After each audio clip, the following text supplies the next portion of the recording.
फरमाते हैं कि मैं ना मजदूर लेने गया, बगदाद के चौक में मजदूर बैठे होते थे। तो मेरी उन मजदूरों में से ना एक नौजवान बच्चे पे नजर पड़ी। बड़ा कमजोर सा वजूद था, लेकिन चेहरे पर इबादत का निशान था। माथा बताता था कि नमाज का बड़ा ख्याल रखता है। मैं उसके करीब गया। चेहरे भी बड़ा कुछ बताते हैं ना, चेहरों में भी बड़ी रानाई होती है। फरमाते हैं मैं करीब गया, मैंने उसको कहा बेटे मजदूरी करोगे? तो कहने लगा मजदूरों में बैठा हूं तो हुजूर मजदूरी के लिए ही तो बैठा हूं। तो मैंने कहा कि चलो फिर। कहने लगा नहीं मेरी कुछ शर्तें।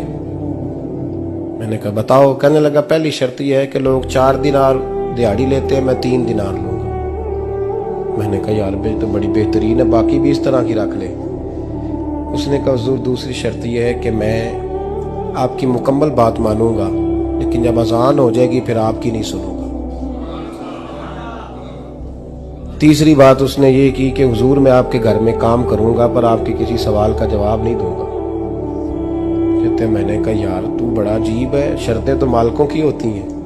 कहने लगा जी बहरहाल मैं शर्तें लगा के जाता हूं। फरमाते मैं उसे घर ले आया,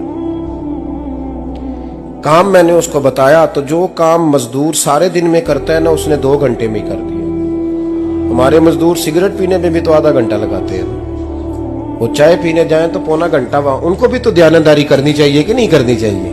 ने मुआहदा किया है ना जी, तो पूरा उतरना चाहिए ना। कहते 2 घंटे में। अब काम जब बंदा शुरू कराता है तो काम और निकल आता है। कहते काम मैंने उसको और बता दिया, वो करने लगा। उसने मिट्टी निकाल के रखी थी बाहर रास्ते में, तो अजान हो गई जोर की।